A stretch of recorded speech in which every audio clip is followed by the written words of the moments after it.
إن الحمد لله نحمده ونستعينه ونستغفره ونعوذ بالله من شرور أنفسنا ومن سيئات أعمالنا من يهده الله فلا مضل له ومن يضلل فلا هادي له وأشهد أن لا إله إلا الله وحده لا شريك له وأشهد أن محمدا عبده ورسوله أما بعد. Louange à Allah, le maître des circonstances, le lieu pour tout ce qui nous accorde comme bien, comme grâce, et on lui demande de déverser ses grâces et bénédictions sur le prophète Mohammed, sallallahu alayhi wa sallam, sa famille, ses compagnons et tous ceux qui les ont suivis jusqu'au jour de la rétribution. Celui qu'Allah a guidé, personne ne peut l'égarer, celui qu'Allah a égaré, personne ne peut le guider. Alors, chers frères, chères sœurs, nous sommes toujours dans le cadre de notre mise en garde contre Hassan et Hussein. Et on est toujours dans l'introduction, parce que comme je vous ai dit avant d'entrer dans le vif du sujet, il faudrait d'abord qu'on rappelle certains points en rapport avec la mise en garde. Et on a déjà vu que la mise en garde ne fait pas partie ou ne rentre pas dans la médisance qui est interdite. Et on a apporté les paroles des savants sur cela. Et on a également rappelé que la mise en garde fait partie de notre religion. Alors toujours pour continuer dans ce sens, je vais vous lire ici une parole de Ibn Qayyim, rahimahullah, dans son livre Ar-Ruh, à la page 240.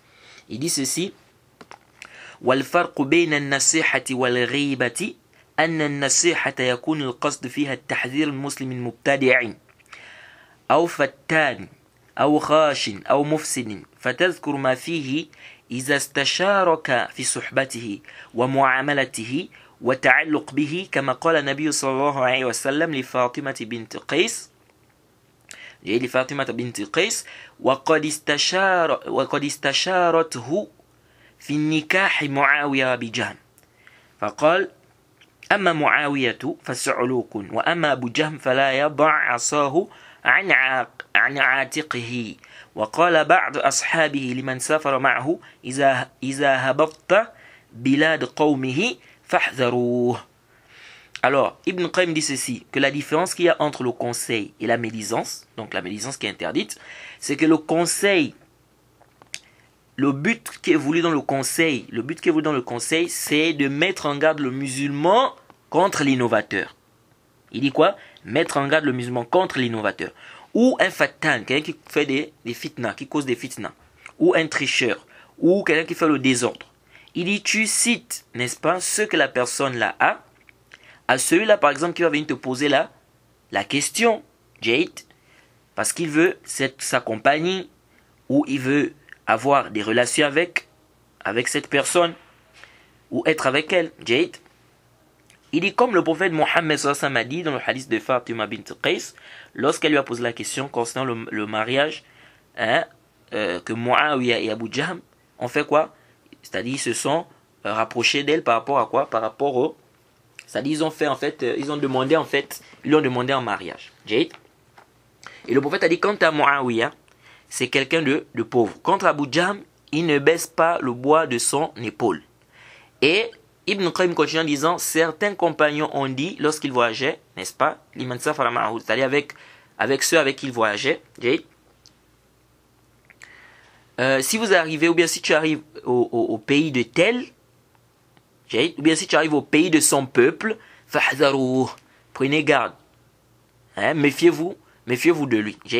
Ce hadith-là, c'est-à-dire cette partie qui dit que certains compagnons disaient à des gens avec qui ils voyageaient que si vous arrivez au village de telle personne ou au village de son peuple, prenez garde ou méfiez-vous de lui. Ça, c'est un hadith qui est daif.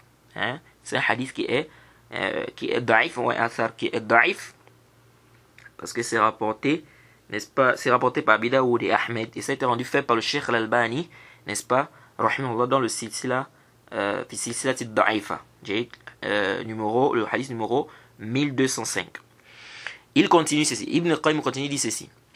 فإذا وقعت الغيبة على وجه النصيحة لله ورسوله وعباده المسلمين فهي قربة إلى الله من جملة الحسنات. Il dit si la médisance ici, c'est en guise de conseil, pour Allah, son messager, ces serviteurs musulmans, les serviteurs d'Allah subhanahu wa ta'ala, il dit ceci, c'est une manière de se rapprocher d'Allah subhanahu wa ta'ala. Et ça fait partie des bonnes actions. Et si la personne fait la médisance, en guise de blâme, contre son frère, il dit وتمزيق عرضه وتفكه بلحمه وغض منه ليضع منزلته من قلوب الناس فهي الداء والعياذ بالله. Qu'Allah nous en préserve. Il dit mais si la personne fait ça en guise de blâme ou bien afin de bafouer l'honneur de son frère ou bien afin de baisser le rang de la personne dans les cœurs des gens, il dit ceci est une maladie. Qu'Allah nous en préserve. C'est une maladie. Il dit فهي الداء العضال والنار الحسنات التي تأكلها كما تأكل النار الحطب. Il dit ceci est une maladie et c'est le feu des bonnes actions. Ça brûle les bonnes actions comme le feu brûle le bois. Qu'Allah nous en préserve. Donc c'est plus que clair ici que la mise en garde ne rentre pas dans quoi? Dans la médisance qui est interdite. Et que si le but ici c'est de mettre en garde contre les innovateurs, contre les gens qui font du désordre ou qui égarent les autres, ici là c'est quelque chose qui est demandé. C'est même comme Ibn Qayyim a dit ici, c'est une manière de se rapprocher d'Allah subhanahu wa ta'ala. Comme on va voir, c'est une adoration. Donc il faut savoir aussi, et ça c'est important, que parler sur les gens, c'est pas un jeu, c'est une responsabilité le jour du jugement dernier. Si tu mets en garde contre quelqu'un, ou tu fais sortir quelqu'un de la sunna, il faut déjà préparer tes arguments pour le jour dernier. Parce que tu seras interrogé. Pourquoi tu as mis en garde contre tel? Pourquoi tu as fait sortir tel de la sunna? Donc il faut déjà préparer tes arguments. J'ai mis en garde contre tel ou contre celui-là parce qu'il a contredit le Coran et la sunna, la compréhension des pieux prédécesseurs sur tel ou tel point.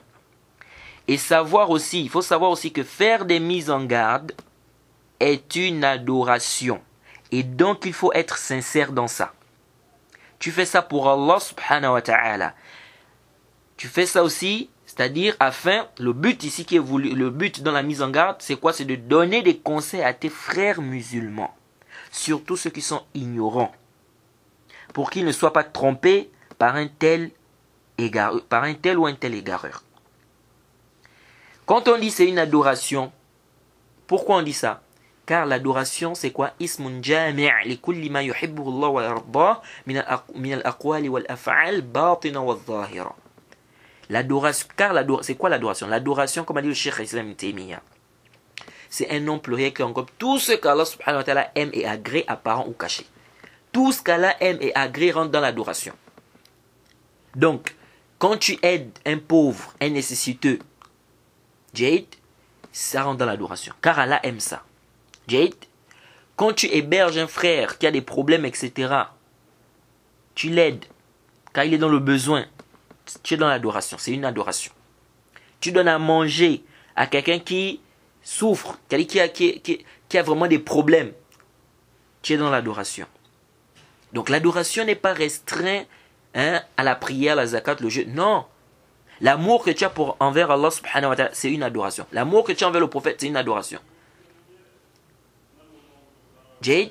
Donc, l'adoration, ça englobe tout ce qu'Allah aime et agrée, apparent ou caché. Tout ce qu'Allah aime, apparent ou caché, c'est une adoration. C'est pourquoi les gens ne comprennent pas quand on leur dit la mise en garde, c'est une adoration. Une fois j'ai dit à quelqu'un, la mise en garde, c'est une adoration. Mais dit, comment ça, c'est une adoration? Il y a un hadith où le prophète a dit que la mise en garde est une adoration. Je dis, non, tu n'as pas compris. Pourquoi? Parce que pour savoir que c'est une adoration, il faut déjà savoir c'est quoi une adoration en islam. Qu'est-ce qu'on entend par adoration en islam? Et ensuite savoir la mise en garde. C'est quoi la mise en garde? Parce que si tu ne connais pas tout ça, comment tu vas... C'est normal que tu t'étonnes quand on te dit la mise en garde est une adoration. Donc ici, lorsque tu connais déjà c'est quoi l'adoration, et tu sais que la mise en garde, c'est quoi? C'est le conseil. Tu es en train de donner un conseil à tes frères. Et le conseil est demandé dans notre religion. Vous connaissez tous les hadiths du prophète Mohammed sallallahu alayhi wa sallam concernant le conseil. Il y a plein de hadiths qui sont venus concernant le conseil. Donc Allah nous demande de conseiller la communauté, de conseiller le musulman. C'est demandé. Donc c'est aimé par Allah ou c'est pas aimé par Allah? Lorsque tu viens voir ton frère, tu dis attention, n'écoute pas tel. Car il a trop d'ambiguïté, il égare les gens. Il a vraiment des choses, c'est-à-dire que il apporte des choses pour égarer les gens, etc. Ou bien il a des ambiguïtés qu'il amène qui égarent les gens. Attention, je t'avertis, n'écoute pas cette personne. Tu donnes un conseil ou bien tu ne donnes pas un conseil? Tu es en train de donner un conseil à la personne. Donc si tu donnes un conseil à la personne, afin que cette personne ne s'égare pas, c'est aimé auprès d'Allah ou c'est pas aimé auprès d'Allah? C'est aimé auprès d'Allah, il n'y a pas de doute. Et le conseil, ou pardon, le fait d'ordonner le fait de faire des mises en garde, ça rentre dans le fait d'ordonner le bien et d'interdire le mal. Jade, quand tu dis à ton frère, je te conseille de ne pas écouter tel, il peut t'égarer, il trompe les gens, il peut te tromper, car il met des ambiguïtés aux gens. Jade, et en réalité, il égare les gens, il met des ambiguïtés aux gens, fi'ran wa haqqan. Tu le dis sincèrement, sans passion, ni mensonge, ni jalousie, avec preuve. Tu souhaites vraiment le bien de ton frère. Ceci est aimé auprès d'Allah ou pas? Il n'y a aucun doute que c'est aimé auprès d'Allah subhanahu wa ta'ala. Et le prophète nous a demandé de prendre garde et de mettre en garde contre les gens qui suivent les ambiguïtés. C'est pourquoi c'est venu dans le hadith d'Aïcha dans le Sahih Muslim. أن النبي صلى الله عليه وسلم قال إذا رأيتم الذين يتبعون ما تشابه منه فأولئك الذين سمى الله فاحذروهم. Hadith dans Sahih Muslim. Et bien d'autres. Le prophète Mohammed sallallahu alayhi wa sallam a dit, si vous voyez ceux qui suivent, il a lu le verset dans la sourate Al-Imran, où Allah subhanahu wa ta'ala dit quoi? Que ceux-là qui ont, n'est-ce pas, un penchant vers l'égarement, suivent les versets équivoques. Lorsque le prophète a lu ce verset dans la sourate Al-Imran, le début, juste la première page, il a dit quoi? Il a dit, si vous voyez des gens qui suivent les choses équivoques, sachez que ce sont eux qu'Allah subhanahu wa ta'ala a cités dans le verset. Et le prophète a dit quoi? Méfiez-vous d'eux, prenez garde d'eux. Méfiez-vous d'eux, donc prenez garde contre ces gens-là. Donc ici, le prophète Mohammed sallallahu alayhi wa sallam nous demande, déjà même avant ça, quand le prophète dit ici, fahzaruhum, le prophète a dit fahzaruhum, prenez garde d'eux, bien méfiez-vous d'eux. Ça, c'est un rad. Ce hadith-là fait une réfutation à ceux-là qui disent on refute l'innovation, pas l'innovateur. Ça, c'est batil. Cette parole-là, elle est batil bil marra. C'est une parole qui est fausse à rejeter avec la toute dernière énergie. Quelqu'un me disait ça une fois. Il m'a dit non, il faut refuter l'innovation, mais pas l'innovateur. Le prophète ici, est-ce qu'il a dit prenez garde de ces ambiguïtés? Non, il a dit fahzaruhum hum. Iza ra'aytumul lezina allezina. Donc ceux-là qui font ça, le prophète a dit quoi? Méfiez-vous d'eux. Donc on ne doit pas seulement mettre en garde contre l'innovation, mais on doit aussi mettre en garde contre l'innovateur ou contre celui-là qui appelle à cette innovation. Jade. Et ici, le prophète Mohammed quand il nous demande de nous méfier ou de prendre garde contre ces gens-là, ça veut dire quoi? Ça implique également qu'on doit faire des mises en garde. Ça implique qu'on doit faire des mises en garde. Pourquoi? Parce qu'ici, il ne suffit plus ici, c'est-à-dire, il ne te suffit pas de prendre garde, toi, et t'en foutre de tes frères. Jade, il ne suffit pas toi de prendre garde et t'en foutre de tes frères. Non. C'est pas ce que l'islam nous demande. C'est pas ce que l'islam nous demande. Au contraire, l'islam dit, le prophète Mohammed dit quoi dans le Sahih? Il dit, la yu'minu ahadukum hatta yuhibba li akhihi ma yuhibbu li nafsihi. L'un d'entre vous ne sera pas croyant jusqu'à ce qu'il va aimer pour son frère ce qu'il aime pour lui-même. Donc ça veut dire que tu ne dois pas seulement prendre garde toi, mais tu dois également mettre en garde, c'est-à-dire avertir tes frères. Car si tu aimes la guider pour toi, tu dois aimer ça aussi pour tes frères. Quant à ceux qui disent que non, mais Allah subhanahu wa ta'ala dit Ya ayyuhallazina amanu alaykum anfusakum la yadurrukum man dalla idha ihtadaytum.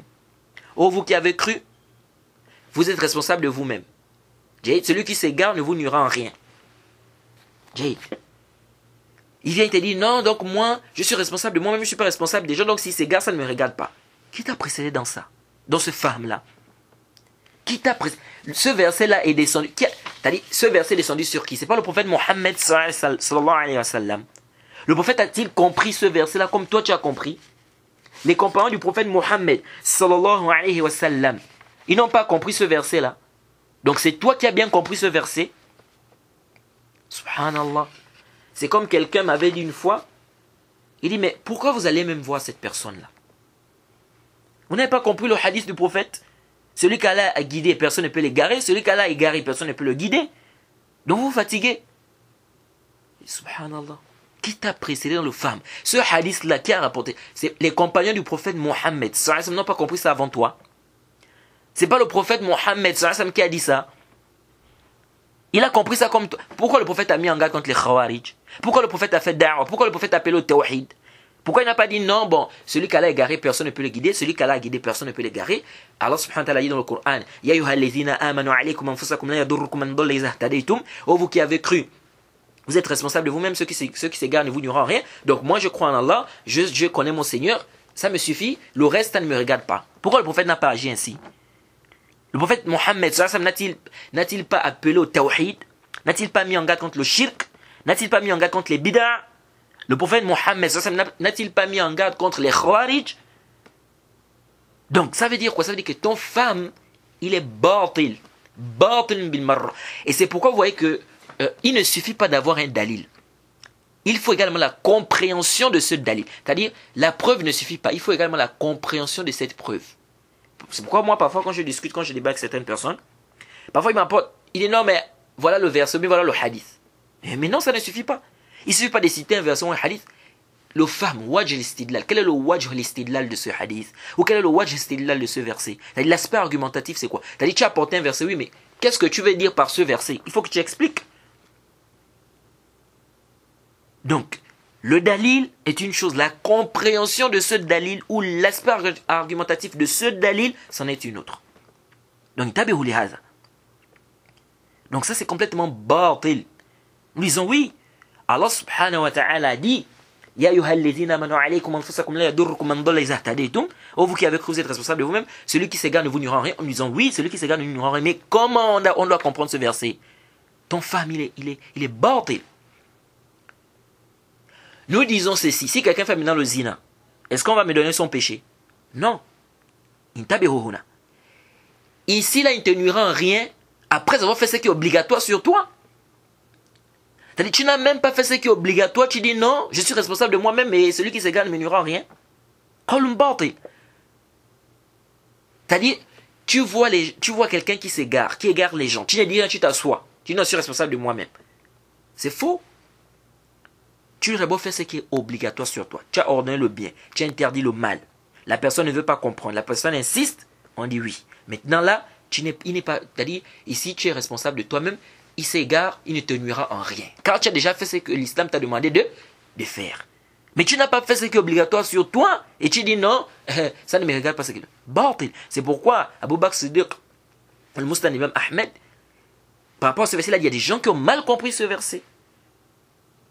Et où est-ce qu'on met le hadith du prophète Mohammed sallallahu alayhi wa sallam, rapporté par Tirmidhi ibn Majah, authentifié par Cheikh Al-Albani et bien d'autres, où le prophète Mohammed sallallahu alayhi wa sallam dit, hadith de Huzaifa radiyallahu anhu, le prophète Mohammed sallallahu alayhi wa sallam dit, Wallazi nafsi biyadih, la ta'murunna bil ma'ruf, wa la tanhawunna 'anil munkar, aw la yushikanna Allahu an yab'ath 'alaykum 'iqaban min 'indihi, thumma la tad'unnahu wa la yastajibu lakum. Le prophète Mohammed dit, vous allez ordonner le bien, vous allez interdire le mal, ou Allah subhanahu wa ta'ala fera descendre sur vous un châtiment. Dans une version même, ça va englober tout le monde. Et vous allez invoquer Allah subhanahu wa ta'ala, il ne va pas vous répondre. C'est pourquoi les savants disent, parmi les causes qui font en sorte qu'Allah subhanahu wa ta'ala n'exauce pas les invocations des gens, c'est le fait de se taire devant le munkar, le fait de ne pas réprimander le mal. Quand il y a le mal dans une société, le mal dans une ville, le mal dans un endroit, les gens se taisent, les gens ne parlent pas, les gens ne font pas des réprimandes, Allah fera descendre un châtiment, ça va englober tout le monde. Les gens vont invoquer Allah subhanahu wa ta'ala, Allah ne va pas répondre. C'est parmi les asbab. Donc, intabihu li hadha. Donc, tous ces hadiths qui nous parlent d'ordonner le bien, interdire le mal, les versets qui parlent d'ordonner le bien, interdire le mal, tu mets tout ça où? Donc, intabihu li hadha. Donc ça, c'est une mauvaise compréhension. Okay? Donc, ici, il ne suffit pas de dire quoi? Il ne suffit pas de dire que tu as cru et puis tu t'en fous des autres. Non. Donc, tu dois prendre garde et tu dois également mettre tes frères en garde. C'est-à-dire mettre tes frères en garde contre les égareurs, les gens qui sont égarés. Car le prophète Mohammed sallallahu alayhi wa sallam dit dans le Sahih, La yu'minu ahadukum hatta yuhibba li akhihi ma yuhibbu li nafsihi. Que l'un d'entre vous ne sera pas croyant jusqu'à ce qu'il aime pour son frère, ce qu'il aime pour lui-même. Si tu aimes pour toi-même la guider, tu dois aimer ça pour ton frère. si tu prends garde, tu te méfies des innovateurs, tu dois également aimer cela pour ton frère. Donc tu ne dois pas faire cela et laisser quoi? Et laisser tes frères. Donc ça c'est important de comprendre ça. Donc le prophète nous demande de prendre garde. Ça implique qu'on mette aussi en garde nos frères contre les gens qui suivent les versets équivoques. Et ici, ça c'est les signes des gens des bid'a. Les signes, c'est pourquoi le prophète a dit, si vous voyez ces gens-là qui suivent ce qui est équivoque, ce sont eux qu'Allah a parlé dans le Coran. Vous allez voir que les gens des bid'a, ils suivent toujours les choses qui sont équivoques, ce qui n'est pas clair, ce qui est un peu ambigu. Même dans les paroles des savants, parfois ils vont aller prendre des paroles des savants qui ne sont pas claires, et ils vont laisser ce qui est clair. C'est-à-dire, c'est ça, quand vous voyez quelqu'un comme ça, c'est que c'est parmi les signes. C'est-à-dire, au lieu de prendre ce qui est clair, non, lui veut aller chercher ce qui... Vous allez voir, par exemple, aujourd'hui on parle, ça c'est parmi les croyances des gens de la sunna, qu'on doit patienter devant le chef qui est injuste. On doit faire quoi? On doit écouter. On ne doit pas désobéir au chef qui est injuste. Sauf s'il nous demande de désobéir à Allah subhanahu wa ta'ala, on n'obéit pas. Près de 100 hadiths, les frères, près de 100 hadiths sont venus concernant le fait de patienter devant un chef, un gouverneur injuste. Un gouverneur injuste. Tant qu'il fait quoi? Tant qu'il ne fait pas du kufr akbar, ou bien qu'il n'abandonne pas la prière. Et même là encore, il y a des conditions, il y a des dawabit. Près de 100 hadiths. Vous allez voir quelqu'un, il laisse tous ces hadiths-là, que ce soit des hadiths qui sont venus dans le Bukhari, dans Muslim, à Bidaoud et bien d'autres, Muslim, Imam Ahmed, plein. Quelqu'un il va laisser ces hadiths-là pour aller prendre un hadith. Il va te dire non, le prophète Mohammed sallallahu alayhi wa sallam a dit dans un hadith que parmi les meilleurs djihad, le fait de dire la vérité chez un chef injuste ou pervers. C'est quoi? Min afdal jihad, kalimatul haqq, inda sultan ja'ir. Elle dit parmi les meilleurs djihad, ou le meilleur djihad, c'est quoi? Ou le meilleur djihad, c'est le fait de dire la vérité auprès d'un chef pervers, ou chez un chef pervers. Donc il va te prendre ça comme hadith. Il dit voilà, le prophète a dit, ça fait partie du djihad même, afdal jihad même, de dire la vérité devant un chef pervers. Donc ici, ça nous montre qu'on a le droit ici, on monte sur les manabir, même dans les rues, on met en garde contre le chef, on dit la vérité, on dit le haqq concernant ce chef-là. Qu'il fait le zulm, il fait l'injustice, etc., etc. Et il laisse tous les hadiths là, qui sont près de 100 hadiths sur cette masse-là, il laisse tout ça. Les paroles des savants, les aqwal des aïma, tout ça, il laisse ça, il va se cramponner sur ce hadith-là, qui n'est pas très clair. Subhanallah. Subhanallah. Et tu vas venir avec tous ces hadiths-là, il ne t'écoute pas, il n'est pas avec toi. Lui, c'est le hadith-là seulement, il doit s'accrocher sur ça. Ça, c'est parmi les signes de quoi? Des gens de l'innovation. Les gens des passions. Et ce hadith-là ne vous aide même pas. Le prophète a dit, Inda sultan ja'ir. Auprès du chef. Auprès. On t'a pas dit d'aller faire ça dans les rues, on t'a pas dit d'aller faire ça dans les manabir et tout ça. Non! On a dit auprès, Inda sultan. Donc ça veut dire que ça doit être devant le, c'est-à-dire tu fais ça au chef. Donc le prophète Mohammed ça nous a expliqué, celui qui veut donner conseil. Man arada an yansah li sultan falyakhuz bi yadihi. Dans le sunan d'Ibn Abi Asim, authentifié par le Cheikh Al-Albani et bien d'autres, celui qui veut donner conseil à un chef, qu'il le prenne par sa main. Wala yubni lahu alaniyatan. Qu'il ne le fasse pas en public.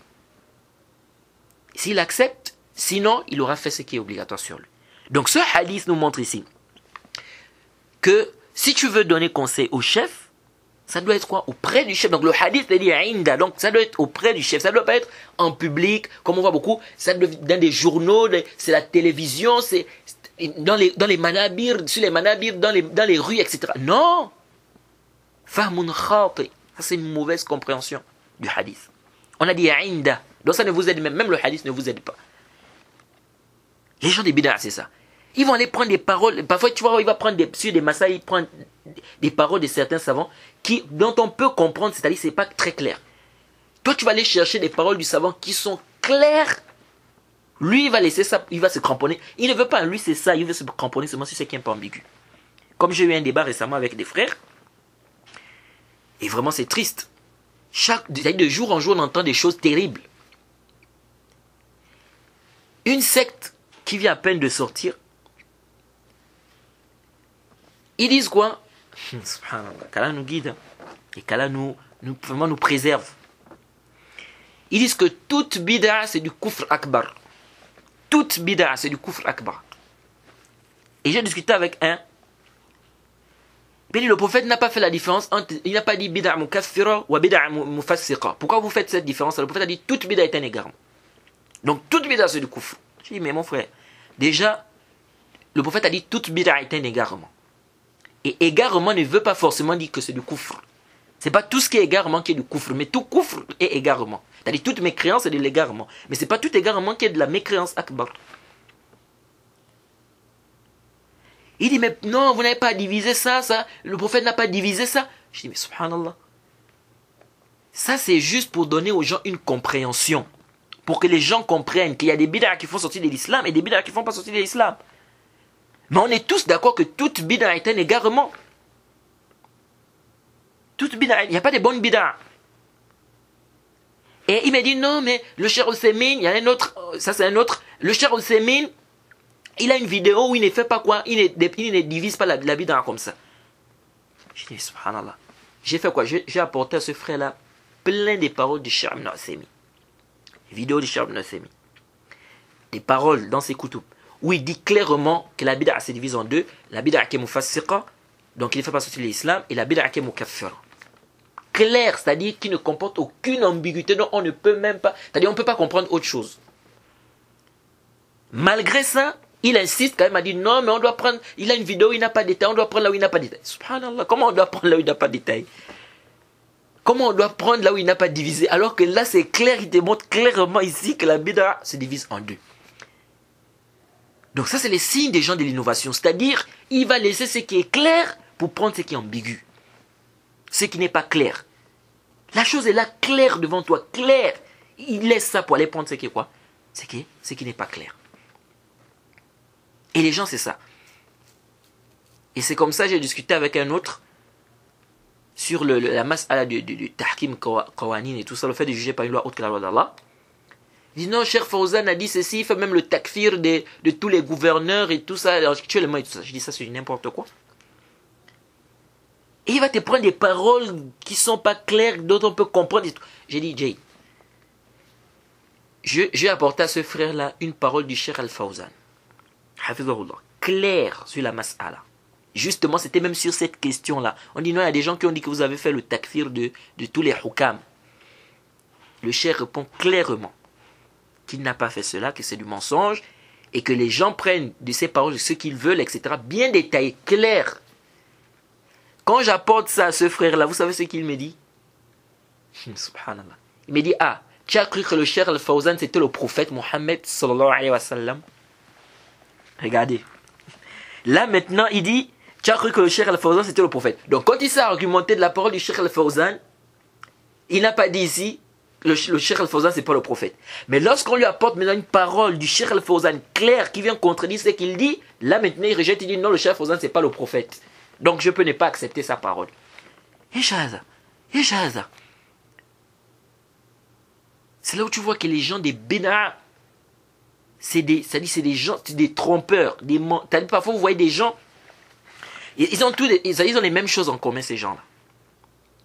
Al-Kadhib, le mensonge, la ruse, hein, le fait d'être mutakabbir, l'orgueil, est toujours en train de prendre ce qui est ambigu et laisser ce qui est clair. Donc le prophète nous a dit dans ce hadith, si vous voyez des gens qui suivent ce qui est équivoque, ce qui est ambigu, sachez que ce sont eux qu'Allah subhanahu wa ta'ala a parlé dans le Coran.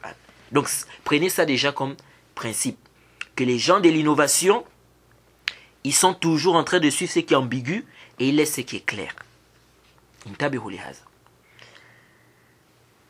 Donc je disais tantôt que tu dois quoi? Tu dois aimer pour ton frère ce que tu aimes pour toi-même. Donc si tu te préserves, tu dois aussi, n'est-ce pas, mettre en garde ton frère pour qu'il se préserve. Jade. Et quand tu fais une mise en garde, j'aimerais aussi dire aux gens, quand tu fais une mise en garde, tu ne dois pas faire une mise en garde parce que tu n'aimes pas voir la tête de quelqu'un. Ou parce que tu n'aimes pas voir son visage. Non, hazadin. Ça c'est la religion, c'est pas un jeu. Il y en a quand on fait des mises en garde, ils disent vous parlez sur les gens. Moi je ne veux pas avoir des problèmes le jour dernier. Donc je ne parle pas sur les gens, je ne fais pas de mise en garde. Wallahi, tu auras des problèmes yawm al-qiyamah. Tu seras aussi interrogé du fait de n'avoir pas parlé. Si tu ne parles pas, alors que tu connais l'égarement d'un tel, tu connais qu'il égare les gens, tu as la capacité, rien ne t'empêche shara'an, tu ne dis rien, tu te tais, uqsim billahi lazi la ilaha ghayru. Tu auras des problèmes si Allah subhanahu wa ta'ala ne te pardonne pas.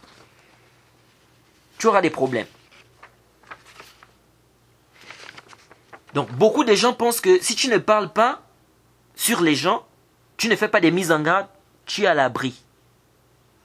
وهذا قول باطل وجهل محض. Ça c'est quoi? C'est une parole qui est nulle, fausse, non avenue, à rejeter avec la toute dernière énergie, et c'est le jahl mahd. C'est faux, c'est batil. Tu seras aussi interrogé, mon frère. Pourquoi tu t'es tué devant le faux? Allah n'a-t-il pas dit لعن الذين كفروا من بني إسرائيل على لسان داود وعيسى بن مريم ذلك بما عصوا وكانوا يعتدون كانوا لا يتناهون عن المنكر فعلوه لبئس ما كانوا يفعلون. Sourate 5 verset 78. Allah subhanahu wa ta'ala n'a-t-il pas dit, selon la traduction rapprochée, ont été maudits ceux qui ont mécru parmi les enfants d'Israël par la bouche de Daoud et Isa, parce qu'ils désobéissaient et transgressaient. Ils ne s'interdisaient pas les uns aux autres ce qu'ils faisaient de blâmable, comme est mauvais certes ce qu'ils faisaient. Comme est mauvais certes ce qu'ils faisaient. Alors pourquoi ont-ils été maudits ici? N'est-ce pas parce qu'ils se sont tus sur le mal qu'ils faisaient? Ils faisaient le mal et ne s'interdisaient pas, n'est-ce pas? Ils ne s'interdisaient pas le mal. N'est-ce pas à cause de ça qu'ils ont été maudits? C'est même parmi les versets des savants des Usul. Les savants, parce que c'est une masse à la où les savants des Usul divergent. Est-ce que le tark c'est un fi'l? C'est-à-dire le fait de délaisser quelque chose, est-ce que c'est un acte ou pas?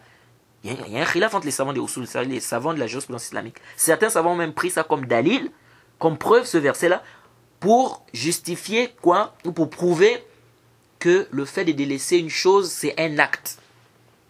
Délaisser une chose, c'est un acte. Ils disent parce que ceux-là, qu'est-ce qu'ils ont fait ici? Ils n'ont pas ordonné le bien, interdit le mal. Et Allah subhanahu wa ta'ala a dit quoi? Il a dit, comme un mauvais certes, ce qu'il faisait. Ce qu'il faisait. Donc ici, ça veut dire que le fait de délaisser, c'est un acte. Donc, intabihu. Donc, ils ont été maudits parce que quoi? Ils n'ont pas parlé. Ils n'ont rien fait, ils n'ont pas interdit le mal, ils n'ont pas ordonné le bien. Ils se sont tués, ils sont restés comme ça. Donc, ils étaient en train de faire le mal et ils ne s'interdisaient pas aussi le mal. Ils ont été maudits à cause de ça.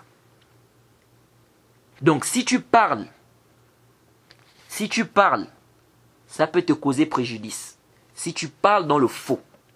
Si tu te tais aussi, ça peut te causer préjudice si tu te tais dans le faux. Donc, takalam bil haqqi wal ilm. Parle avec science et vérité.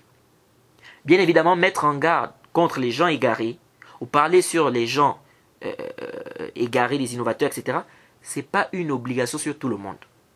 S'il y a déjà des frères qui ont parlé sur un égaré, qui égare les gens, avec preuve, et que ça suffit, tous les autres frères ne sont plus obligés de faire des mises en garde, ou bien de parler sur cette personne, sauf si la personne est questionnée.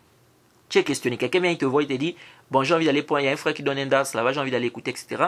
Est-ce que tu le connais? Qu'est-ce que tu dis sur lui? Est-ce que tu me conseilles tout ça? Ah, là, tu dois parler. Tu dois pas dire, non, mais il y a quelqu'un qui a déjà fait une mise en garde, moi, je ne peux plus parler. Non, tu dois parler. Aussi, arju an tantabihu. Et ça, beaucoup de gens ne font pas attention à cela. Aussi, ton silence peut faire croire aux gens que cet égaré est sur le chemin droit. Comme dit le Cheikh Rabi', hafizahullah, à ce moment tu dois parler. C'est-à-dire, le fait que tu te taises. Si le fait que tu te taises, les gens peuvent prendre ça comme dalil, n'est-ce pas, pour justifier injustement que l'égaré là est sur le droit chemin, là tu dois parler. Là tu dois parler. Jade. Et ça on voit ça aujourd'hui. Parfois vous voyez des gens, certains savants mis en garde sur certaines personnes. Vous voyez des gens qui disent, vous êtes sûr que cette personne est égarée? Mais pourquoi tel ne parle pas? Il y a tel grand savant qui n'a pas parlé sur lui. Il n'a pas fait une mise en garde. Il ne dit rien sur lui. Vous êtes sûr? Parce que s'il était vraiment égaré, il devait parler. Puisqu'il ne dit rien, il ne parle pas. Donc c'est qu'il est sur la vérité. Donc nous, on ne vous écoute pas. Et vous voyez comment les gens s'égarent ici. Donc, si ton silence peut faire, surtout un talib al-ilm qui a une place, n'est-ce pas, auprès des gens, il est écouté, hein? Les gens viennent acquérir la science auprès de lui. Si le fait que tu te taises ou le fait de se taire ici peut faire croire aux gens que l'égaré, égareur là, il est sur le droit chemin, ici il faut que tu parles. Il faut que tu expliques aux gens. Pour que les gens ne soient pas trompés par ton silence. C'est-à-dire que les gens ne pensent pas que comme tu te tais, ça veut dire qu'il est sur le droit chemin. Donc, tant que tu es capable, rien ne t'empêche de parler shar'an. Tu regardes un tel égareur, égarer les gens, tu dis rien, sache que tu auras des comptes à rendre. Sache que tu auras des comptes à rendre. Donc, il faut pas quoi? Il faut pas exagérer en faisant des... C'est là où ça aussi, il faut faire très attention. Il ne faut pas exagérer en faisant des mises en garde dans le désordre sans science. Parce que vous allez voir qu'il y a des gens qui font des mises en garde, ce n'est que des injures. C'est pas ilmi, c'est pas scientifique, il n'y a rien de ilmi dedans. Ce n'est que des injures. Ce sont des madakhila, ce sont des wahhabiyas, ce sont des jamiyas, hein, ce sont des menteurs, des pervers, hein, ce sont des bandits, que des injures.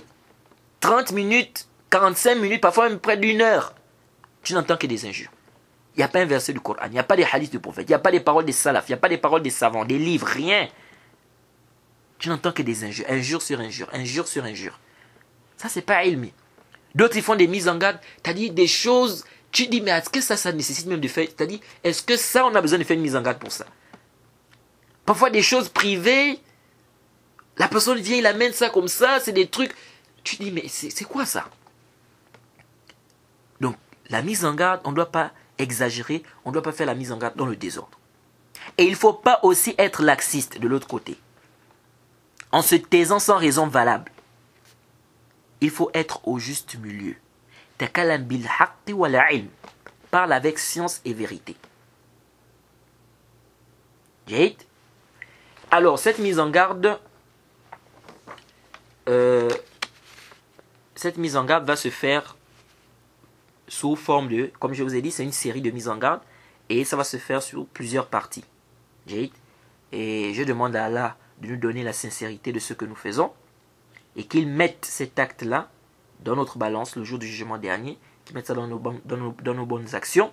Mais avant de clôturer cette partie, j'aimerais rappeler des points.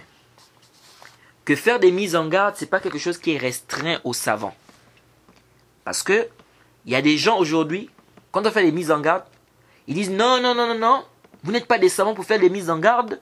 Et puis moi, je ne prends pas les paroles des toulab al-ilm, des étudiants. Vous êtes encore jeune, il faut être... ايش هذا الكلام؟ ايش هذا الكلام؟ هذا قول باطل من أبطل باطل وإن قاله من قال. وإن قاله من قال. C'est une parole qui est batil, qui est nulle, qui est rejetée avec la toute dernière énergie. كلام باطل. L'imam Badr al-Din al-Aini, dans le Umdat al-Qari, qu'est-ce qu'il dit? انتبهوا. Il dit ceci: فقبول القول طالب العلم المؤهل ولا أخذ عنه والرجوع إلى قوله إذا أقام الأدلة والبراهين عليه هو المعتبر عند السلف الصالح وليست العبرة بالسن والتقدم في الزمان. Il dit ceci, Al-Hafiz Badr al-Din al-Aini, qui est un savant de hadith connu. Il dit accepter la parole de l'étudiant en sciences, qui est apte, et prendre de lui et revenir à sa parole s'il apporte des preuves sur cela. C'est ce qui est considéré chez les salaf salih, chez les pieux prédécesseurs. Donc, Al-Hafiz Badr al-Din al-Aini, il nous fait comprendre que c'est ce que les salaf considéraient. Quoi? les adillah, s'il y a les adillah, il dit, ce qui est pris en considération, c'est pas l'âge, ni le fait que tel est ancien par rapport à tel. Ibn Rajab, il dit dans sa risala, Al-Hikam al-Jadir, bil-Iza'a, à la page 126, il dit, وَكَذَلِكَ مَشَايِخ الْعَارِفُونَ كانوا يوصون بقبول الحق من كل من قال الحق صغيرا كان أو كبيرا وينقضون له أو لقوله. Il dit ceci, et c'est ainsi les savants, ceux qui connaissaient, donc ceux qui avaient la science, ils conseillaient de prendre la vérité de toute personne qui va dire la vérité, qu'elle soit petite ou grande. Et il conseille également de se soumettre à cela, c'est-à-dire de se soumettre à la vérité. Donc la vérité est arrivée, khalas, on prend la vérité. Donc on ne disait pas non, comme c'est un petit, donc on ne prend pas, ou bien comme c'est un talib al-ilm, il n'a pas encore atteint le degré de là. Ibn Rajab, il dit toujours dans An-Nasiha wa Ta'yir, Majmou' al-Rasailihi, tome 2 à la page 406, il dit فلهذا كان أئمة السلف المجمع على علمه وفضلهم يقبلون الحق مما أورده عليهم وإن كان صغيرا يوصون أصحابهم وأتباعهم بقبول الحق إذا ظهر في غير قولهم. Il dit c'est pour cela que les imams des salaf, ceux dont on est unanime de leur science, leur mérite, ils acceptaient la vérité de celui qui leur apportait la vérité. Il dit même s'ils étaient petits, et ils conseillaient leurs compagnons, les gens qui les suivaient, d'accepter la vérité si la vérité est apparue, même si ce n'est pas dans leurs paroles à eux. Le Cheikh Muqbil ibn Hadi al-Wadi'i, il dit ceci dans la Risala Rudud Ahl al-Ilm ala ta'inin fi hadith al-sihr. À la page 30, il dit ceci. Wallazi ansah bihi tulab al-ilm. Il dit le conseil que je donne aux étudiants en sciences. Donc suivez bien, le Cheikh Muqbil est en train de parler des étudiants ici. Il dit le conseil que je donne aux étudiants en sciences. Il dit quoi? Il dit an yasra'u ila kalami ulaika al-muftarin al-za'irin wa an yuqbilu ala ta'allum al-kitab wa sunnah wa an yubayyinu lin-nas ahwali ulaika al-za'irin wa yuhadhdhiruhum minhum wa min kutubihim wa majalatihim wa nadawatihim.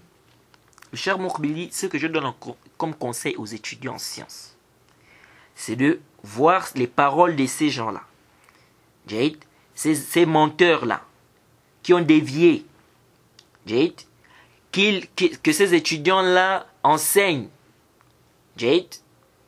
le livre d'Allah subhanahu wa ta'ala et la sunna du prophète Mohammed sallallahu alayhi wa sallam, et qu'ils éclaircissent aux gens la situation de ces gens-là qui ont dévié, et qu'ils mettent en garde contre eux, qu'ils mettent en garde contre leurs livres et ce qu'ils écrivent. Donc le Cheikh Muqbil ici, il n'a pas dit non, ici c'est juste pour les savants. Vous êtes des tulab al-ilm, vous n'êtes pas des savants. Là, le Cheikh Zayd al-Madkhali, rahimahullah, au tome 1, à la page 154 de son livre Al-Aqdu al-Munaddad al-Jadid, في الإجابة عن مسائل الفقه والمناهج والتوحيد. Il dit ceci, انتبهوا. On lui pose la question. هل لطلبة العلم بيان حال المنحرفين إذا اقتضى الحال البيان أم هو مختص بالعلماء? On pose la question au Cheikh Zayd al-Madkhali, rahimahullah. On lui dit, est-ce que les tulab al-ilm, les étudiants en sciences, n'est-ce pas, ont le droit d'éclaircir la situation des gens qui ont dévié, si la situation implique cela, ou bien ceci est restreint aux savants, c'est spécifique aux savants.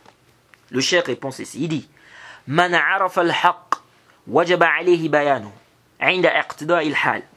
Il dit celui qui connaît la vérité, il est obligatoire pour lui d'éclaircir cela si la situation implique cela. Walizalika wa 'indahu luzum al-amr. جيد ولذلك وعند لزوم الأمر جيد وعند التقييد بمنهج الدعوة الصحيح جيد. Il dit lorsque la chose s'impose aussi جيد lorsqu'on imprègne le manhaj la da'wa sahih جيد on doit faire quoi? On doit faire le bayan du haqq. Ensuite le cheikh dit وَمَنْ عَرَفَ الْبَاطِلِ كَذَلِكَ وَجَبَ بَيَانُهُ. Il dit celui qui connaît aussi ce qui est faux, il doit éclaircir cela. ولكن بالضوابط الشرعية وبالآداب الدعوة السلفية. Il dit mais avec quoi? Avec les critères de la législation et des comportements de la da'wa salafiyya. Donc ça montre aussi que le cheikh ici n'a pas vu ici que c'était restreint à qui? C'était restreint aux savants. On pose la question au cheikh Rabi' ibn Hadi al-Madkhali hafizahullah. Intabihu huna. On dit ceci. Ceci c'est dans Ajwibatu ala as'ila Abi Rawaha al-Manhajiyya à la page 34 à 35. On lui dit ceci. يظن كثير من الناس أن الرد على أهل البدع والأهواء قاض على مسلك العلم الذي اختطه الطالب في سيره إلى الله فهل هذا مفهوم صحيح؟ On pose la question au Cheikh Rabi'. On dit beaucoup de gens pensent que le fait de refuter les gens de l'innovation, les gens des passions, Jade, ceci empiète ou détruit la voie scientifique empruntée par l'étudiant. Jade, est-ce que cette compréhension-là, elle est correcte? C'est-à-dire, le talib al-ilm, s'il voit les gens égarer les autres, s'il voit des innovations, des égareurs, il ne doit rien dire. Pourquoi? Parce qu'ils disent quoi? Que ça empiète sur son ilm. Il doit d'abord se concentrer à chercher la science. Écoutez la réponse du cheikh. Al-Jawab. Il dit Haza mafhumun batil. Le cheikh dit ça, c'est une compréhension qui est fausse, nulle. Wa hadhi asalib ahl al-batil wa ahl al-bid'a li yukhrisu al-sinata ahl al-sunnah. Le cheikh dit ça, c'est une compréhension qui est fausse. Et ça, c'est les voies empruntées par les gens du faux et les gens des bid'a afin de faire taire la langue des gens de la sunna. Donc les rendre muets. Il dit, après le cheikh Rabi' a cité quoi? Des versets qui nous parlent de quoi? Du fait d'ordonner le bien et d'interdire le mal. C'est un peu long. Ensuite, il dit quoi après? Il dit, إذا كان يرى أن البدعة تنتشر ولها دعاتها ولها ذابون عنها ولها محاربون لأهل السنة فكيف يسكت? Le cheikh dit, s'il voit que la bid'a est en train de prendre de l'ampleur, qu'il y a des gens qui appellent vers ces bid'a-là, il y a des gens qui combattent les gens de la sunna, il dit, comment est-ce qu'il va se taire? وَقَوْلُهُمْ إِنَّ هَذَا يَقْضِي عَلَى الْعِلْمِ. Il dit leur parole, c'est-à-dire quand ils disent que ceci détruit la science ou s'empiète dans la science de la personne, ou s'empiète la science, هَذَا كَذِبٌ. Il dit, c'est un mensonge. هَذَا مِنَ الْعِلْمِ. Il dit, ça fait partie de la science. وَالتَّطْبِيقِ لِلْعِلْمِ. Et ça fait partie de l'application de la science. Ensuite, le cheikh dit, وَعَلَى كُلِّ حَالٍ.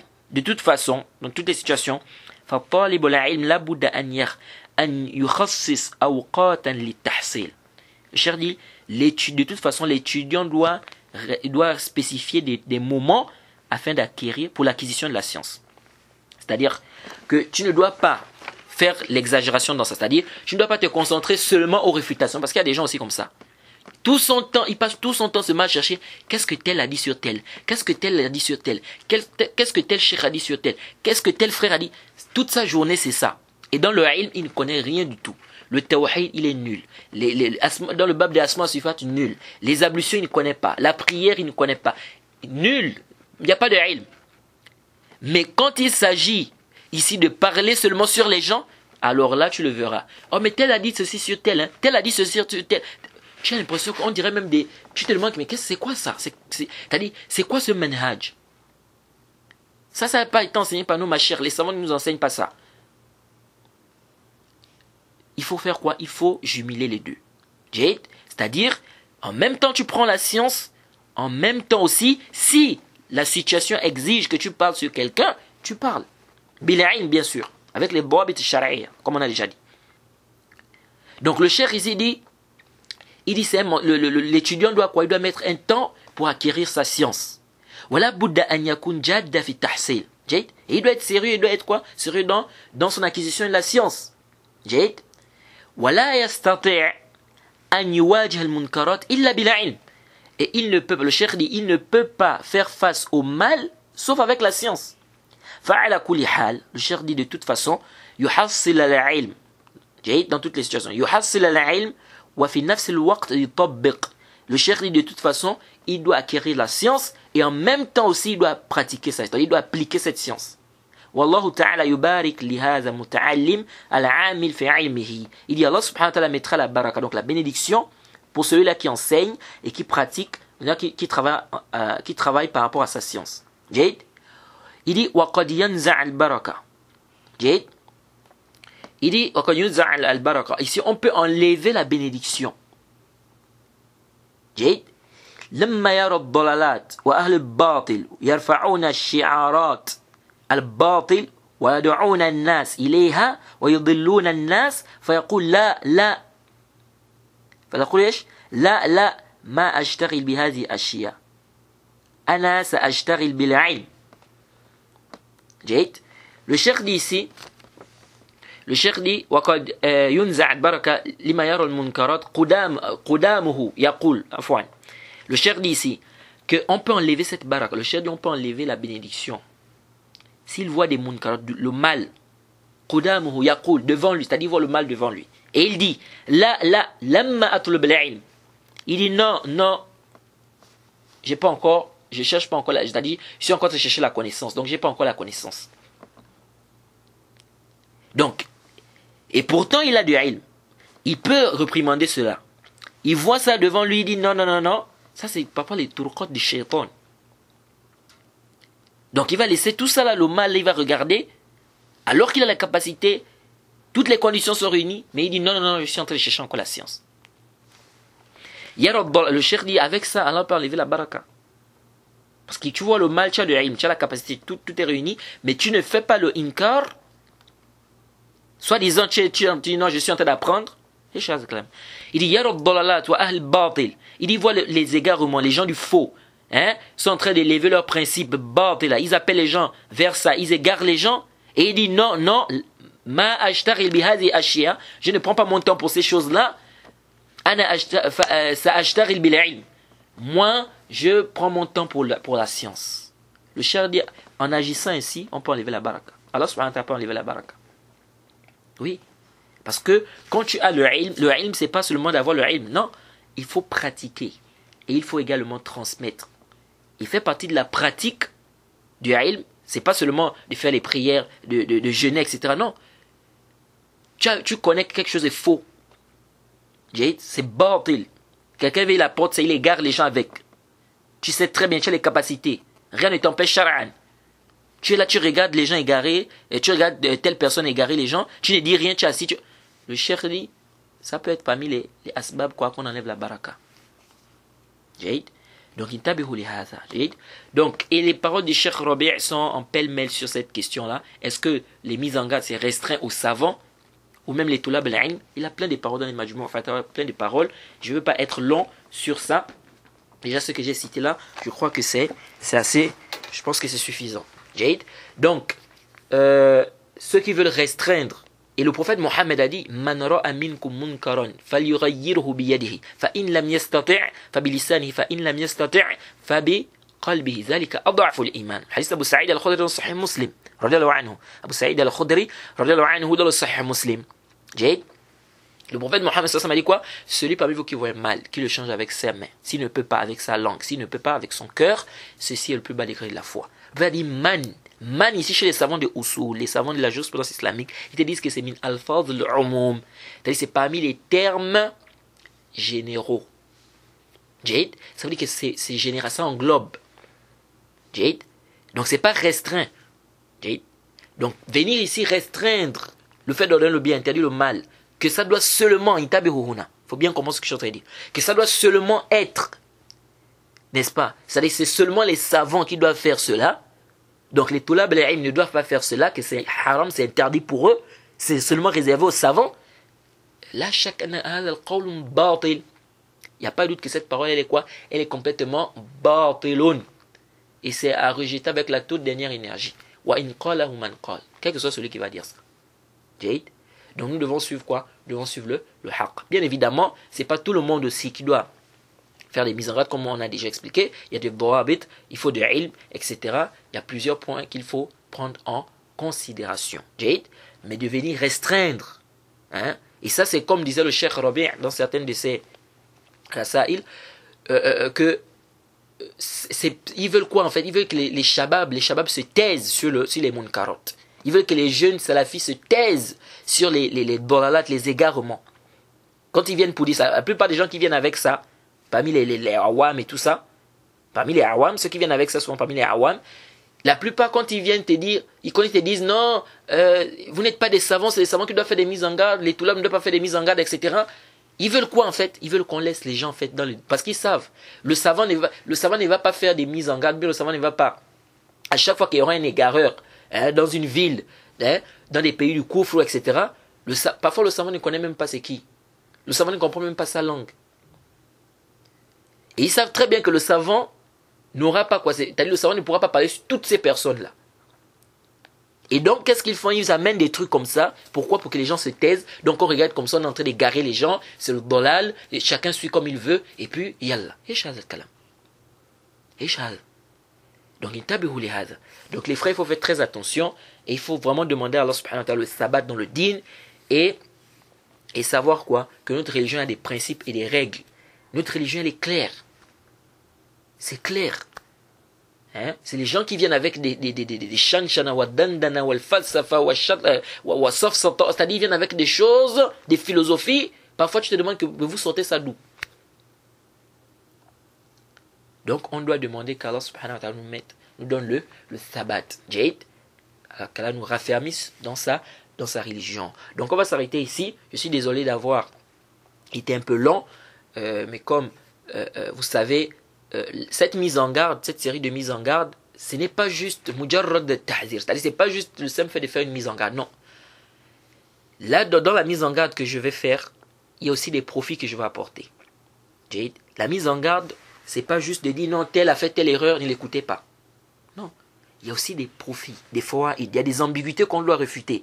Pourquoi? Parce qu'il y a des gens, parfois, ils écoutent des ambiguïtés, n'est-ce pas, de certaines personnes qui égarent les autres. Et souvent, ils ne trouvent pas des gens pour dissiper ces ambiguïtés-là. Et ça devient compliqué. Et parfois, c'est gênant. Donc, ici, ce n'est pas juste une simple mise en garde, non. Mais c'est également des durus. C'est des cours également. Il y a aussi des profits qu'on va tirer de ces mises en garde ou de cette mise en garde. Donc, vraiment, je demande qu'Allah nous assiste, qu'Allah nous donne la compréhension de sa religion. Accrochez-vous au kitab wa sunna, les frères, à la compréhension des pieux prédécesseurs. Et n'écoutez pas les gens n'importe comment. Parce que vous allez voir aussi des gens comme ça. Il vient avec des ambiguïtés. C'est lui-même qui est parti chercher ça. Il va aller écouter. Bon, j'en viens un peu d'écouter. Qu'est-ce qu'il dit celui-là? Non, en fait, je suis parti écouter pour voir un peu, pour écouter un peu ce qu'il dit. Je voulais un peu. Mais pourquoi tu es parti écouter ce qu'il dit? On t'a déjà dit que quelqu'un qui est égaré et qui a des ambiguïtés. Tu n'as pas le niveau. Toi-même, tu connais bien ton niveau. Tu sais que là, vraiment, je ne peux pas réfuter ces ambiguïtés. Mais tu vas écouter ça pourquoi? Donc, on va s'arrêter ici. Et l'introduction, je crois que l'introduction est terminée. Et donc, la prochaine séance, nous allons rentrer dans les détails des égarements et des erreurs de Hassan et Hussein. Jade. Wa subhanaka Allahumma bihamdik. Wa ashhadu an la ilaha illa anta astaghfiruka wa atubu ilayk.